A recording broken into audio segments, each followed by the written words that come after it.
Welcome home to USA Global TV and Radio, a place where dreams take flight, with authentic storytelling, diverse perspectives and meaningful conversations, where global stories unite and bridges are built beyond all borders. Discover world-class education, entertainment, hope and inspiration. Together, we're building bridges worldwide. Subscribe to our channel, USA Global TV. Download our app, USA Global TV. Be our guest or join our team. Visit usaglobaltv.com. Thanks to our founder and executive producer, Dr. Jacqueline Kerbeck. Music score by Yeffy Tang from Cloud Road Music. Voiceover artist Mike Porter. Creative direction by Paul Garcia. USA Global TV and Radio. Your home for global connection. All rights reserved. This video and its contents are the exclusive property of USA Global TV and Radio. Unauthorized use, duplication or redistribution in any form is strictly prohibited.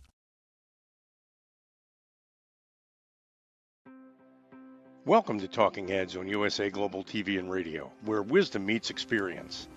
Join a dynamic lineup of thought leaders, professionals, and changemakers from around the world. Dr. Madeline Chan from the UK.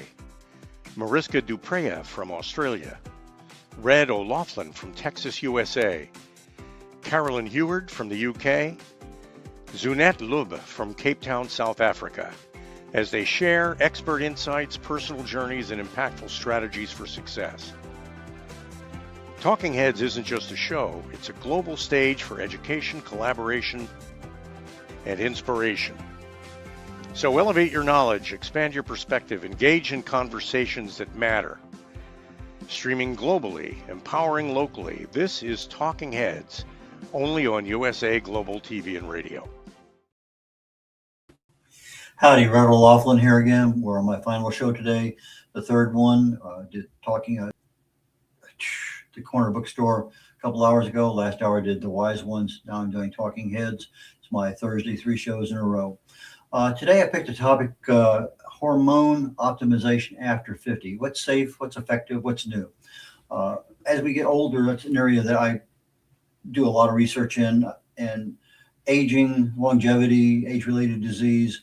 But when I go through the hallmarks of aging and the hallmarks of health, one of the areas that sticks out is the communications between our cells, or actually among our cells, because there's just so many different ways that things happen. And this communication issue is a big deal, particularly when we start talking about hormones. So that's kind of the preface for what we're talking about, and we'll get into it. So let me load my slides up here. Okay, there we go.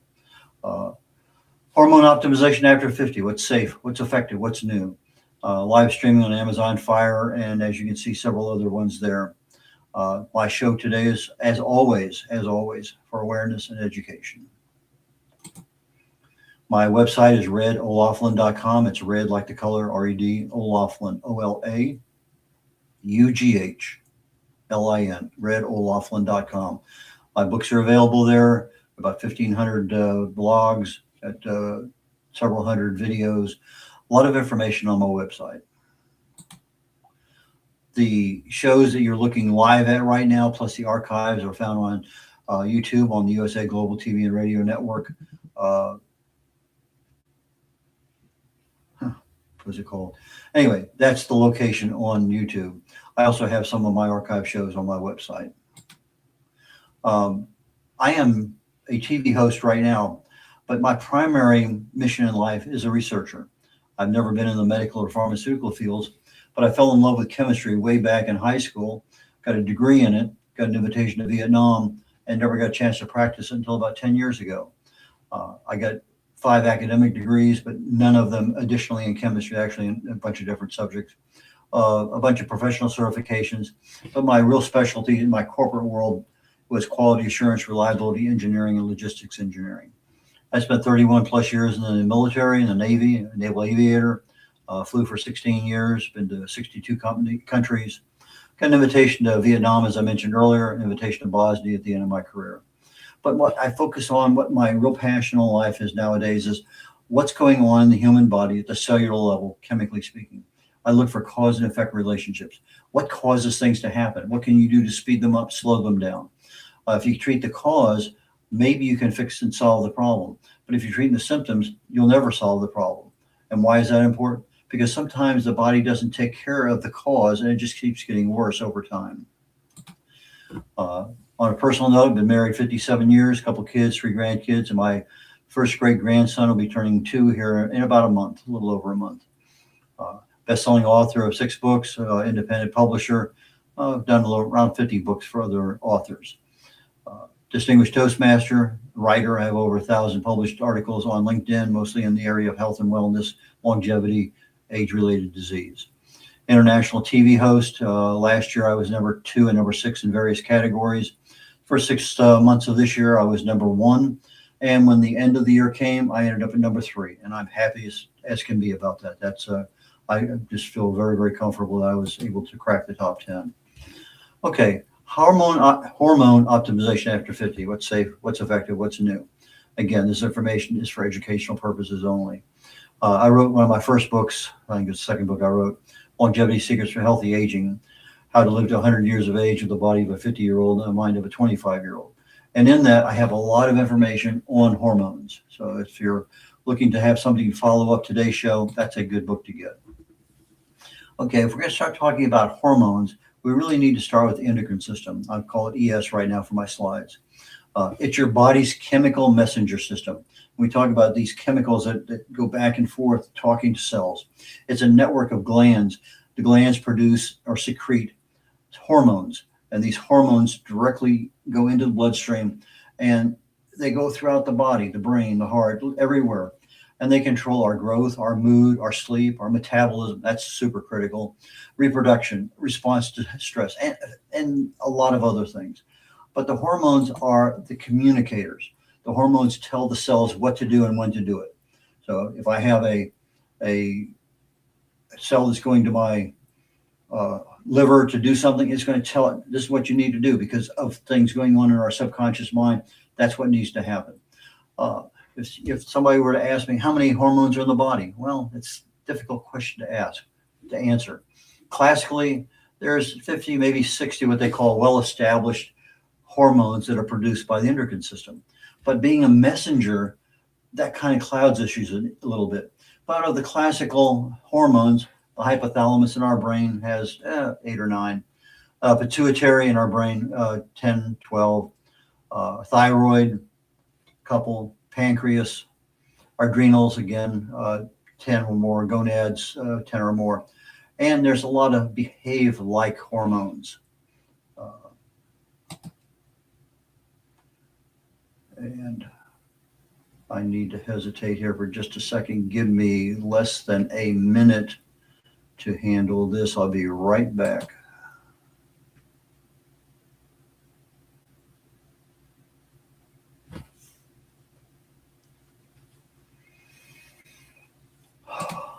I'm not sure what's going on, but I'm having problems reading right now. Hormone optimization after 50. But these behave like hormones. They're paracrine, autocrine, peptides, and there's a couple hundred of them or more. In our adipose tissue, our fat, there's dozens. In our gut, there's over 30. In our bones, there's several. Skeletal muscles, over 50. The immune system, over 100. And these are all messengers that act like hormones, but are not necessarily in the same classification as hormones. So it kind of adds a problem there. Peptides are your usual messenger that goes back and forth between the cells and the organs. And so when you start looking at what we call bioactive peptides in our bodies, there's another 400, 500, 600. And so those peptides now add to everything. So we have hormones that behave, and we have molecules that behave like hormones, and then we have bioactive peptides that also are messengers that act like hormones, but they all have hormone signaling molecules within them. Many of these peptides function as a hormone, but they're not classified as a hormone, and new ones are discovered every year. I don't think I have it on the slide show, but the last time I looked on the peptides, there's like 102 the FDA has approved. There's about 200, 300 in clinical trials, and those 500 or so that they're trying to get scheduled for something. But that's part of the medical industry. That's what they have to do. Aging, just getting older, causes a decline in our hormone production. So after 50, the decline, generally speaking, in our body is about 1 to 3% per year, depending on the hormone. But some hormones are a lot more sensitive at an earlier age. So if I were looking at a chart, I might have some hormones that go here all the way down until I get 50. I may have other ones that go all the way across and then drop off the edge of the world. But on the average, 1 to 3, we'll talk about each one of them. But it results in us looking and feeling, acting older than we are each year. We may not notice it, but you take a look at a picture of you 10 years ago. 10 years isn't much, but you can see differences. The cells become less responsive to hormonal signals. That's critical, because the hormone signals are there. The bioactive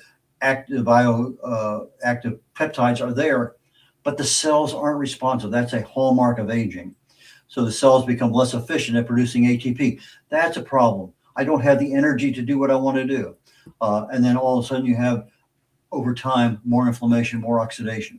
So the hormonal decline is part of the problem, but the cell's decreasing ability to recognize, to respond to the cell, to the peptides, to the hormones, actually accelerates our aging processes. So we have them there, and if the cells were listening and acting properly, we probably wouldn't have as big a problem. So what really happens? Let's look at a few of these things. Thyroid, there's typically T3 and T4. They regulate the mitochondrial efficiency. If I have low T3, that low T3 slows my fat burning. So I have a thyroid problem. What do? I pack on some weight around my gut. Cognitive speed, I can't think as quickly as I used to.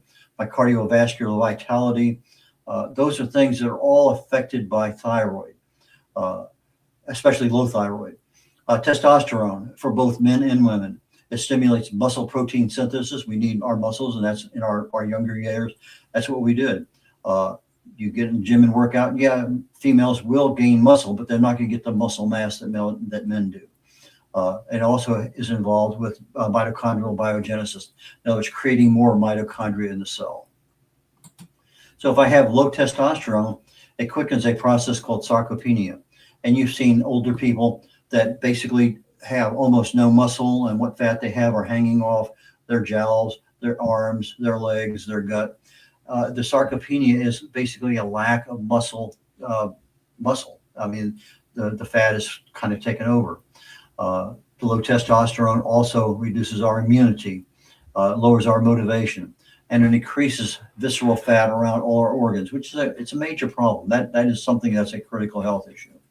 Estrogen, again, both men and women, protects the neurons, modulates inflammation primarily in the brain. Low estrogen increases dementia risk, cardiovascular risk, bone loss. Those are all things that are super critical. But I have a progesterone that's a key neurosteroid. And in our brain, that progesterone is used to calm down when we start getting overly excited from a neuronal perspective. The neuron's just going crazy. So when I have low progesterone, it results in a lower quality of sleep. I'm not getting, I wake up more tired than I go to bed. Anxiety, irritability, hot flashes. A lot of issues there. Growth factor, two of them in particular, the growth hormone itself and the insulin growth factor, number one. These both, are critical. One, and they repair our hormones, but they stimulate our tissue regeneration. If you look at, I'm a toddler, I got this much growth hormone, human growth hormone. As I get to my 20s, my 30s, my 40s, my 50s, my 60s, by the time I get to my 70s, I have very little growth hormone left. There are things we can do. But it also helps our immune system. But if I have low growth hormone, it slows my healing. My body composition changes. I actually shrink a little bit in height. My waist grows. My butt grows. Everything that you don't want to grow grows. So what happens when? Okay, my thyroid, generally speaking, it stays pretty good, pretty consistent.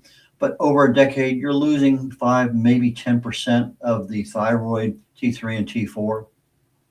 Testosterone peaks at about 25 and declines about 1% a year after that. Estrogen, similar, peaks at about 25, stable until about 45, until menopause, perimenopause occurs, which is that transition from a normal healthy life into menopause. And so that perimenopause, you lose 10 or 15% of your estrogen per year.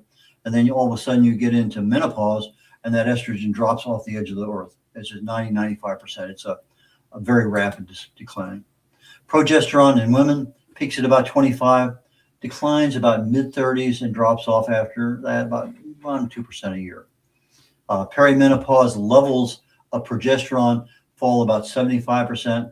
Postmenopausal levels of progesterone fall to almost zero for all practical purposes. Growth hormone, it peaks in our early 20s. Actually, it probably peaks in our toddler years, but for most practical purposes, there's a growth curve and it comes across. Early 20s, we decline about 14% per decade. The insulin growth factor, 1, drops about 50% by the time we're 50, 75% by the time we're 80. And the same thing, the growth hormone, it's probably more than 75% declining by 80. But there are some things, and I'll talk about them later, that we can do to address that. DHEA for both men and women peaks in our late teens, declines about 10% a decade. DHEA is a master precursor for literally all your downstream hormones. Loss of DHEA weakens your immune system, kind of gives you some brain cognitive issues, and it affects our metabolic regulation. There's just a lot of things that each one of these things by themselves have a problem. But if you're seeing the trend, they all have the same kinds of problems. And as you're getting older, all of these things are building on each other. Melatonin, not something I talked about earlier. And this is kind of an unknown one to a degree. Some of us take melatonin at night to help us go to sleep. But if you look at melatonin, it's produced in the brain, but that's about 5% that controls our sleep. You walk outside in the daylight and you have infrared rays that will actually penetrate your hat, your skull, your clothes, and gets into your bloodstream. And I've done presentations on this and written about it. But melatonin is actually the one that gets all the way into the bloodstream and down into the cellular level, into the mitochondria. And it's one of those things that helps produce good, vibrant, healthy mitochondria that produce the energy for our body. Well, over time, we decline about 10% after a decade after puberty. But all you have to do is walk outside and be in the sun for a while. But by 60, we are 70% lower on melatonin. By 85, 90% lower. And when I have low melatonin levels in my body, not by pill, but just by just normal life, because we avoid the sun like the plague, it's a major driver in sleep deprivation. It affects our circadian rhythm negatively. And it doesn't allow our bodies at night when we're asleep, particularly that first part of the first hour or two, that's when the body's just actively going about repairing everything. And so it affects our cellular repair when we're asleep. Insulin's not a hormone, but insulin sensitivity is. It's a major factor because, again, it's a signaling device in the body. Peaks in our teens, 20s, declines about 1% a year after 30. Its accelerated declination is caused by obesity, visceral fat, stress, toxins. It's one of the largest drivers of accelerated aging. Insulin levels do not decline with age, but the sensitivity of it does. So can we address the sensitivity? Absolutely. Again, it's one of those things we really don't talk about it much, but the insulin levels are there. You eat something, insulin, boom, it appears. It's not an issue. It's not a hormone. But the sensitivity, we're talking here, the cells are not responsive to the messenger. The messenger knocks on the door and the cell doesn't hear anything. And so the sensitivity of that insulin to put glucose into the cells that's the problem. So it's safe. Well, we've heard about bioidentical hormone replacement theory, good, bad, indifferent. I think it's a good deal. It mimics natural hormones. There's creams, patches, subcutaneous pellets, but it does require a lab-guided dosage. In other words, you have to show up. Where are you right now? When? And what do you really need? It's something you just don't buy a pill over the counter and say, okay, this is what I need. It needs to actually be created for the individual. That's a critical item. Peptides, something I've been talking about lately. I mentioned this in the intro, first part of the program today.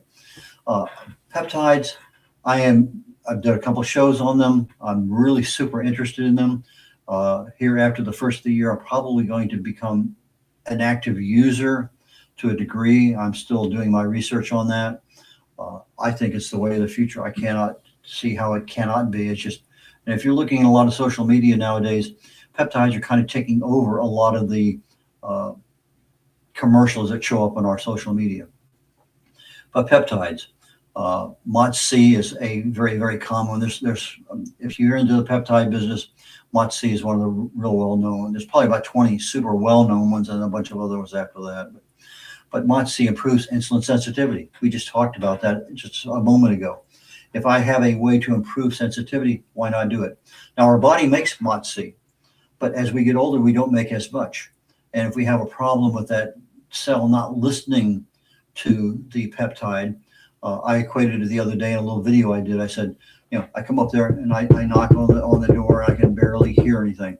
But if all of a sudden I have a 6'4" Marine drill instructor pounding on the door with his fist and saying, open the door, that's a different animal. So our bioidentical peptides are those 6'4" Marine Corps instructors that are pounding on the door saying, get busy and get to work, because they are no longer accepting the cell's not listening to me. But the MOTS-C is super critical for insulin sensitivity, for mitochondrial repair, and for a number of other things.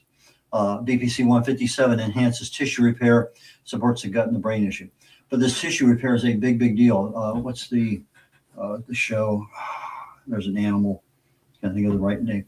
But anyway, known in the comic book world as being able to heal almost instantly. And so you add this BPC 157, I think it's TM 500. Anyway, the two of them act as if you automatically have this comic book character ability to heal yourself. CJC 1295 and apomorelin, they stimulate natural release of growth hormone. Peptides are actually stacks of amino acids. You stack them a certain way, that's a peptide. Stack them a different way, that's a different peptide. But the ones that they're making in the labs are identical to the ones in our bodies. And anytime you're making something in a lab, there's always chances for contamination, toxins, processing errors. And so the FDA, because it's in our body and we actually look at it as a medicine, it's not, it's a peptide. But again, that's the medical field, that's their perspective, that's their domain. And they say, I have to test it. You just can't come out with a new peptide and put it on the market. Well, yes, you can. And what they do is they put it on the market for research. So I'm a chief researching officer for my company. As a researcher, I can go in there and buy that. Can you do the same thing? I don't see any reason why not, because they certainly have a lot of availability. At the end of today's show, I'm going to talk a little bit about how would you go about doing that in your local community if you're really interested in learning more about it, what it costs, what you can do. But there are so many things on YouTube and other places that peptides, to me, are a major issue. I think they're going to be the medicine of the future. Lifestyle innovation. We talked about in the hormones, hallmarks of health and the hallmarks of aging, that lifestyle is the primary predictor, the primary instigator of our health.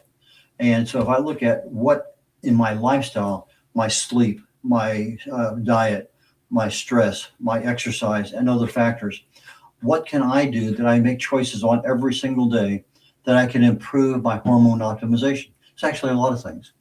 My sleep optimization increases testosterone and growth factor. So my growth factor, testosterone, if I get really good sleep, those things increase. Resistance training, talking about weights, increases the androgen, the male receptors in the muscles so that they're more likely to be listening to what's coming in. I can increase my growth hormone a couple, 300% by just going in a sauna for a while. Fasting, depending on how long you do it, 1,000, 2,000%. I'm right now, let's see, it's 124. I'm at almost 90 hours of fasting right now this month. I do a 72-hour fast. But I let it go. I probably will stop tomorrow somewhere over 100 hours. But I do a 72-hour fast every month. And that extended fast is something that increases my growth hormone, generally a couple 1,000%. So I do that every month. It's just one of those things I've been doing for years. It's not something that's easy to do, but it does get easier as you get older. But that's something that you might want to consider. You're just going on intermittent fasting, 18 and 6.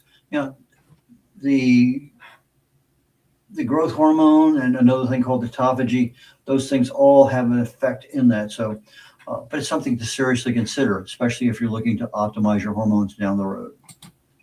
Okay, what's effective? What's new? Well, thyroid optimization, they normally do it by a test your TSH as part of your thyroid. And they test that, and they generally test just one aspect of your thyroid, but the parts that are deficient are not necessarily checked. And that's part of the problem, is the fact that when you're talking to your doctor, find out what is normally checked, what should be checked, because sometimes that extra, obviously it costs money, but sometimes you might be deficient in some other aspect of your thyroid, and it's not something that they actually go out and test for. It's an area to look at because that is something that you can do. Can I Google or put in YouTube, thyroid optimization? What can I do to, I use that all the time. AI, great source. But again, just don't take AI at the basis of it. You have to really ask, as I would tell my AI, you are a thyroid doctor, well-known, well-respected, been in the business 40 years. And I tell him who he is. I tell him what I'm looking for, where I want him to search. I have about 2 pages of prompt that I tell my AI, this is what I want done. And so then when I get an answer back, I know where it's coming from. But when I start looking at thyroid, it's one of those things that it creates a lot of problems and it seems like I never really fix it. So I end up on a prescription med forever. But at the cellular level, they have this thing called reverse T3, T3 and T4 in your thyroid hormones. But reverse T3 blocks the T3 receptors. But if I want to optimize things, I have to optimize both my free T3 and my reverse T3. So in other words, I can't have too much of one and not another. It's one of those balancing acts. And so that is something to be talking to your doctor about. And if I have this thyroid issue, I'm going to have more than likely a weight control issue, and I may have a mental clarity issue at times. Sex hormones for both male and female. If they're balanced, everything's good. Muscle, mood, metabolism, cognition. But if I start having a problem, then I start seeing what can I do? Bone density, emotional stability. So is it a big deal to look at what can I do to improve my mood, my metabolism? Well, the sex hormones, again, if you start losing a lot of estrogen after menopause, we know that. You start looking at testosterone declining a lot. What can I do? Again, there's a lot of research out there for that, but it's something you can talk to your doctor about. If you're in perimenopause or not quite there yet, might be something to get prepared for so you know ahead of time what you need to be doing. But if I have stable, balanced sex hormones, my emotional stability is going to be there. Cortisol, again, a stress hormone, emotions, everything all tie into that. So stress management, there are so many different things I can do. My breathing exercises, going to gym to exercise. There are just tons of stuff on YouTube on stress management, stress regulation. You do that, you start decreasing the level of cortisol. So cortisol regulation is a big one, and what we're looking at to optimize our hormones. High levels of damage of cortisol also damage the neurons in our brain, our hippocampus. They also, high levels of cortisol, shrinks our telomeres. That's a big factor in aging. The telomere is the end of your DNA. The DNA is this little spiral thing wrapped around. At the end, there's a little caplet. And that caplet is sort of like a shoelace, that little plastic thing on the end. It holds everything together. The cell replicates into 2. A little bit of that telomere is lost each time. And so if I'm starting to shrink that up, all of a sudden, that cell that could have lived to 50 years now can only live to 40 years. But as soon as that cell gets to a point where it can no longer replicate, it dies. That's gone. So if I have extra cortisol, I'm actually increasing my rate of aging because I'm increasing the aging of my cells.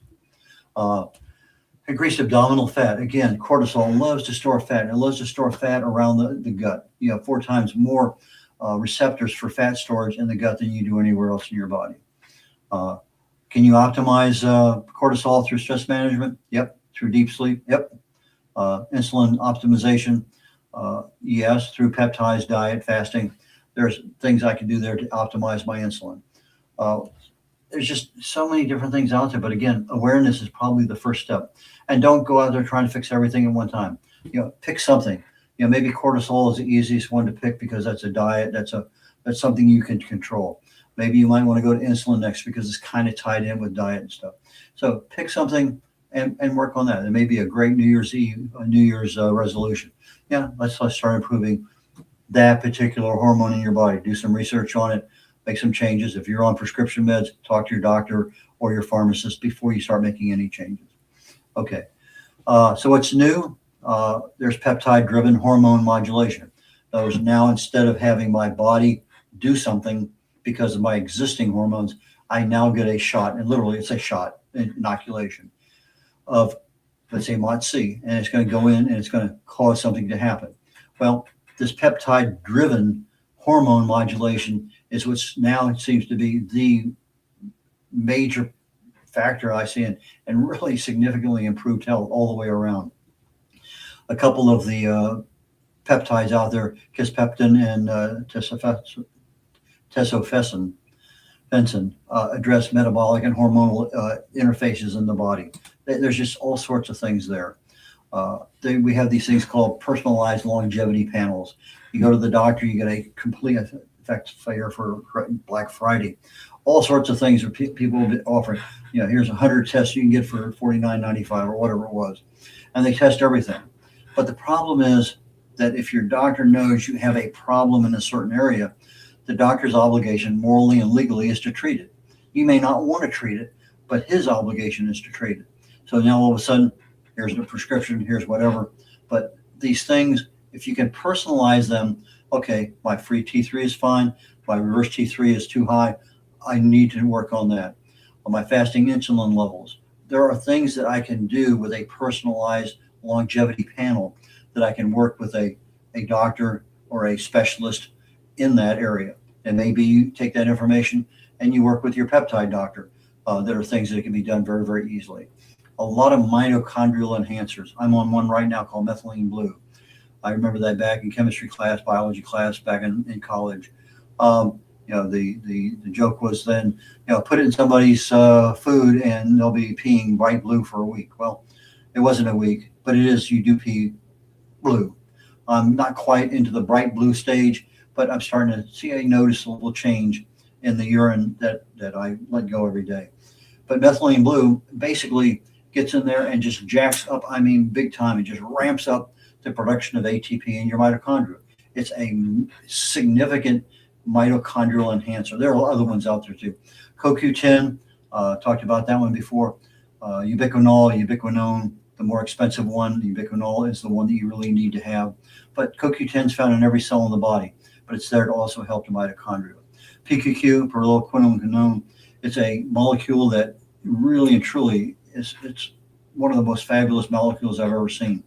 Because when you start looking at a molecule goes in, and if it's a, let's say it's a antioxidant kind of molecule like vitamin C, it goes in there, it donates an electron and shuts down free radical damage to another molecule. A free radical is a molecule that comes in, is missing an electron, it goes in, pow, it hits a molecule, steals an electron. Now the free radical is stable, but the one it hit is now a free radical. And so you get this thing bouncing around. Well, some of our immune system can handle that, but you get, like vitamin C, it can be reconstituted 6 times in order to get more value out of that antioxidant. Well, PQQ in the presence of glutathione can actually be reconstituted 25,000 times. So you get one molecule in the brain and it just passed through the blood-brain barrier. And now I have PQQ there, and it's a really significant mitochondrial enhancer for the brain's mitochondria. So now I have this thing that's literally an army of one, but constantly being renewed. Physin, spermidine, all those also help the mitochondrial autophagy. You talk about, that's one of my favorite areas to go into. I fast for 16, 18, 20 hours. My autophagy starts, it ends, and then it's about 100% going into effective about 72 hours. But autophagy is the process our body uses to clean the cells. You know, you figure that you live in a house and you never take the trash out year after year after year, that house gets pretty crowded. But if somebody comes in every month, every 2 weeks, whatever, and cleans out all the garbage, the cells operate more effectively, more efficiently. All the things that need to be recycled are recycled back in normal operating condition. Autophagy is a major improvement for your long-term health. So getting down to the last 3 or 4 slides here for today. Final thoughts. Before you decide on anything, test and find out what you really need. Just don't go grab a bottle of Lot-C and give yourself an injection. No. Talk to somebody who knows what's going on. Get a test to know where are you at, so you know, okay, I'm here, I need to go here. Let's make sure that I'm getting there. Let's make sure I have somebody aware of what I'm doing, so in case I have some adverse reaction, I know somebody's looking out after me. The easiest thing to do is start correcting and stabilizing your lifestyle chapter. You have choices you make every day for your food, for your exercise, for your stress management, your sleep. Lots of things that you have control over. Stabilize and start correcting those to make your end of life decades better. Target optimization, as I mentioned earlier. Fix those areas that only you need to fix. If you need insulin sensitivity, fix that one, get that one under control. 3 months later, okay, I've got really good insulin sensitivity. Where do I want cortisol? Let's go to cortisol next. Target where you need to be and do that. Adjust and track so you know what's going on. Quarterly is probably adequate for that. And I've mentioned a couple of times, I think peptides is the new world of healthcare. That's my opinion. I think you could do away with a lot of prescription meds, probably a lot of surgeries, because there's just so many things that peptides can help you with. But again, you can't get to you find out today I have stage 4 pancreatic cancer. Peptides are not the answer. Yeah, might help a lot, but they're not the answer at that. You need the peptides earlier so that you don't end up with problems down the road. Again, my opinion only. I'm just making you aware of it. Do your own research. Take a look at what you see. A lot of testimonial data out there. So you probably really do need to look at that closely if you decide to go down that road. And to wrap up this thing here, I got a couple slides. If I really, and I am really interested in peptides, there's a certain cost, there's a certain time factor involved.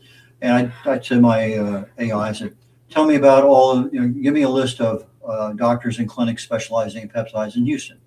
And it gave me a list. I said, give me another 10. And so I now have a list of 20 places, but I want to look at them and do my research on it, my due diligence. If I want to go and look at the clinics and talk to them, I know where they're at. I can go down to a local one. I want to look at their credentials. I want to look at how long they've been specializing in this. This is not something that's been around for a long time. There's a lot of protocols when you're running a lab. And, what kind of protocols do they have? Where are they sourcing stuff out? A lot of things that are involved in that. And again, I'm starting something that the medical industry doesn't know much about. If you've been listening to me at all, you probably know more than your doctor on peptides. But peptides require a personalized treatment system because you are different at your level of today than you were 6 months ago, or you will be in 6 months. So you need a personalized treatment, just like the bioidentical hormone replacement. You need a personalized treatment. How do they source things? How do they monitor them? And you want to make sure there's a lot of open communication and follow-up. If you show up somewhere and you talk to them and you never hear back from them, that's probably a clue. But with anything in there, I talked about cost earlier. The cost of the peptides actually do have a fairly significant cost. But you also probably have a cost for a full blood workup, a full hormone panel, lots of things there. So what can we say? Getting older sucks. There's just no way around it. Every day it happens to us. Some days we see it more than others. Some days we feel it more than others. But if we are taking care of ourselves because we're aware of it and we're going out for our own education, we can look, feel, and function better than our peers who are our same age. So again, awareness, education, and then action. So what's important, as always, artificial intelligence is a good source. Again, make sure your prompt tells the intelligence who it is and what you want done exactly, and then verify the stuff you get. Instagram, I'm finding Instagram to be a major source of information for health, wellness, longevity, peptides, etc. YouTube, I've always found to be a major source of information. Great providers of information, but they all have limits. Just don't accept something as, well, this email today came from Benjamin Franklin. Well, we know that's not true. So be sensible in what you're seeing. A lot of things going on there. So with that, I'm going to go ahead and end the show. That should be my last slide for today, and catch you all next week. You all have a great time. Bye now. Thank you, viewers and listeners of USA Global TV and Radio, for joining us today. We're honoured to have your time and attention as part of our global community.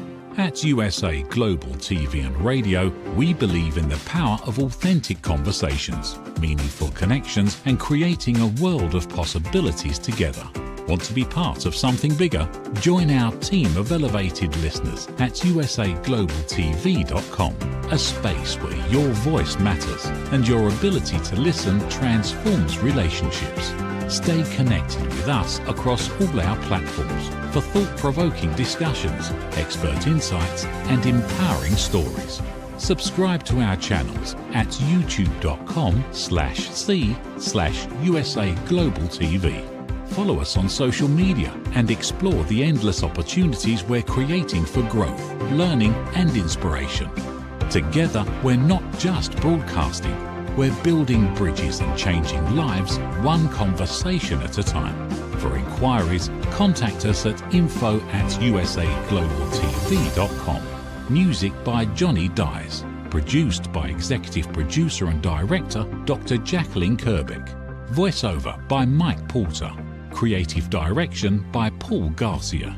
All rights reserved. Copyright 2025. Visit usaglobaltv.com to view our full terms and conditions.